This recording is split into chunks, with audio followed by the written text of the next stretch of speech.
Hi, third grade, Mrs. Klett here. This week in spelling, we are going to be learning about words that have a silent letter in them. So we're going to take a look at words that have a silent K. Oops, sorry about that. Words that have a silent W that make the R sound. I'm sorry, the KN together, they just make the N sound.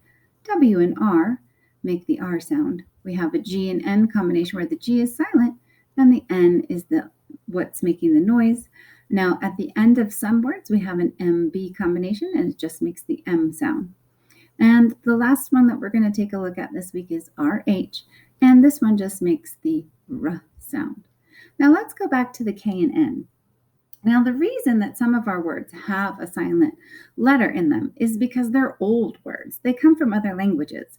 And in other languages, they used to say the K and N together. They used to say each sound, like knight.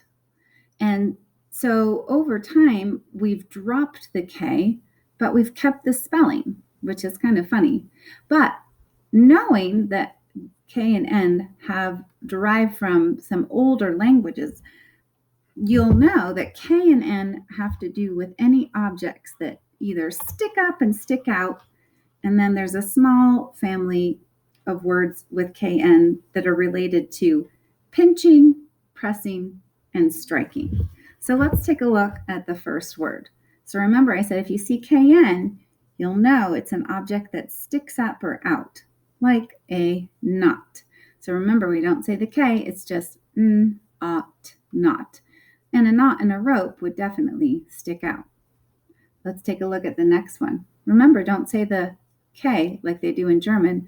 They would read this as Knie, but this is just knee in English. Remember, we've dropped the K sound, but we keep the spelling. So knee, definitely something that sticks up or sticks out when it's bent. Now this word is knock.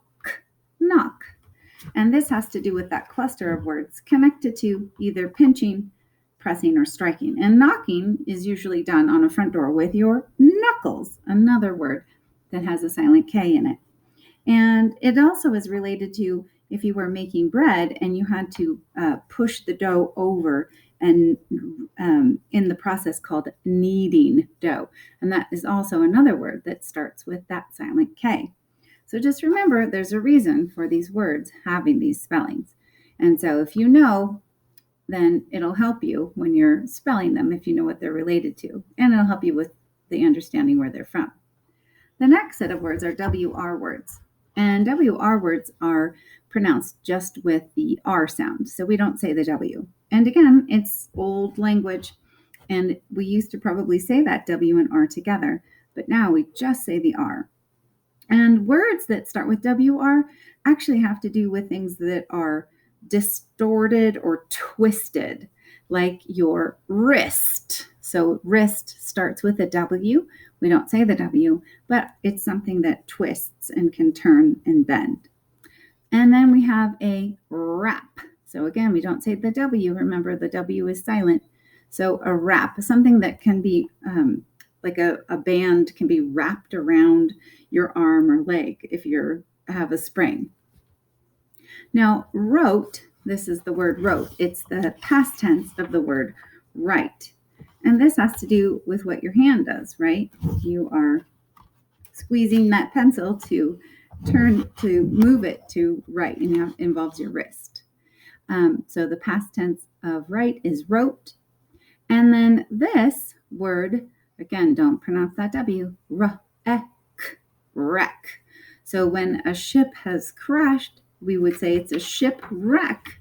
And obviously a shipwreck means, that the ship has, maybe it's twisted or distorted in some way so that it's no longer keeping the shape that it originally had. All right, G and N, just pronounce that N. So we have gnat. And then the G again is silent. We have gnome, a gnome. Now a gnat is a little insect. A gnome you might see in a friend's garden or a neighbor's garden. We can also see the GN at the end of a word, as in the word sign. So people had lots of signs in their yards during elections or during campaigns because people like to put them up. So you would also sign your name. And I don't know the origin of the GN. I'll have to keep looking for that one. And then the MB is the next two letters that we have a silent sound in, and that's the B in this one. So in these three, the first letter is our silent one. But in this one, the MB comes at the end of words. So the B is silent. So we've got a limb, and that's what we would call like your arm or your leg, a limb. This one you probably have at your house. You probably use it after you take a shower to comb your hair. Comb. Now this one you hear the long O sound. Excuse me. Not the short O. So comb. And then in this one we have a digraph at the beginning. So that TH together says and this is your thumb. Okay, now the last group of words we're spelling with the silent letter, we have the RH together. And the H does not make a sound in this one. So again, this is the first letter that's making a noise. So we have the word R, and then the Y says I here, rhyme. So we have that E and we have a Y. So the E can, act as that silent letter at the end, telling the vowel to say its name. And in this case, the Y is acting like an I. And again, I'll have to look up why the RH-Y combination makes that sound, because it's not in my book. So I'll have to look that one up. I have a book about blends and beginning English consonant clusters. So I'll have to do some research on that one. This one is rhythm. So we've got, again, R-H-Y. And I think maybe they have to do with maybe they have to do with some musical or poetry, because we have rhyme and rhythm. So this one, the Y is saying the I, rhyme. And this one, we've got rhythm. So the Y is acting like the short vowel I. And then we have the word rhino. And this word, the I, you hear it say its name. So rhino. And again, O can act like that long, the E does, and tell it to say its name. All right, I'm going to go to the next slide so you can practice reading some words. Oops. All right, so words with silent letters. So remember, when you see that KN, it is something that sticks out or sticks up, or has to do with, your knuckles knocking on the door or kneading bread. So it's just the N sound. And here the W and R, think of your wrist. So the W doesn't make a sound. And then the G and the N here, the N is making the noise, the G is silent. And the MB comes at the end of words, and it's just the sound. And then the RH, again, is just the R sound. Okay, so go ahead and practice reading these words. Go ahead and pause the video if you need to. I'm going to go ahead and start reading them so you can check to see how you did. We've got knob. Here we have a two-letter blend at the beginning, crumb.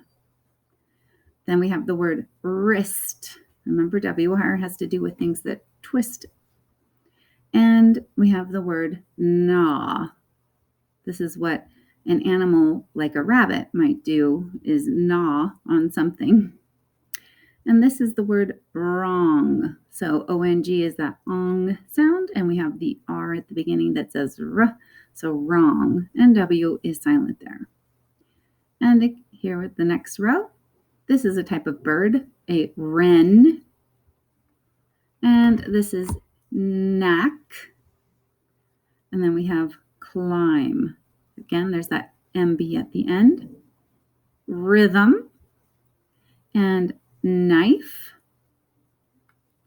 Down here in row 3, we've got knit. Gnarl. Next word is numb, as in when you go to the dentist, they give you something to numb your gum so you don't feel the drill if you have a cavity that has to be removed. Now, a knoll, This is like a hilly or bumpy mountain. So it fits in with that KN.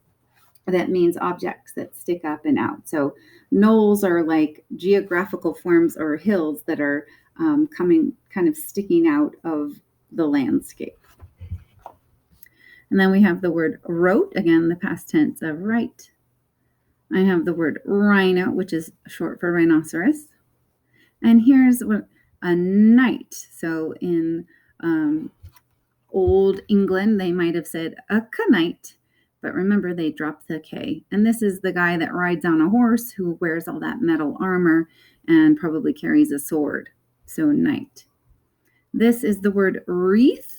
And it, again, W doesn't make the sound. So we've got the wreath. You'll see these at Christmas time all over. They're selling green wreaths to hang at your house. This is the word new, G-N-U, new. Oops, sorry about that. Okay, so new is a type of antelope. And so that's what that is. Again, with that G-N. And then we have wrench. That would be a tool that maybe mom or dad or uncle or grandpa has in the garage that you use to fix things. Okay, coming down to the next row. Go ahead and take a look here. We've got, oh, sorry, I clicked again. Comb. Let me get my pointer. Comb. This is what you do with your knees. You kneel. As you can see, knee is in there, and it has to do with bending. Gnash. Rhyme and new. And this word is related to the word knowledge, which is also a KN word. And it's an old word as well. It goes back to Latin where they spelled it with a GNO, which is an interesting, just a little bit of knowledge there. So it's an old word. And so again, another KN where we've got some silent letters and they probably pronounced them. So new is like knowledge or to know, to be able to know something, knowing. So that's related to that. All right. Number 6, we're going to read the sentence.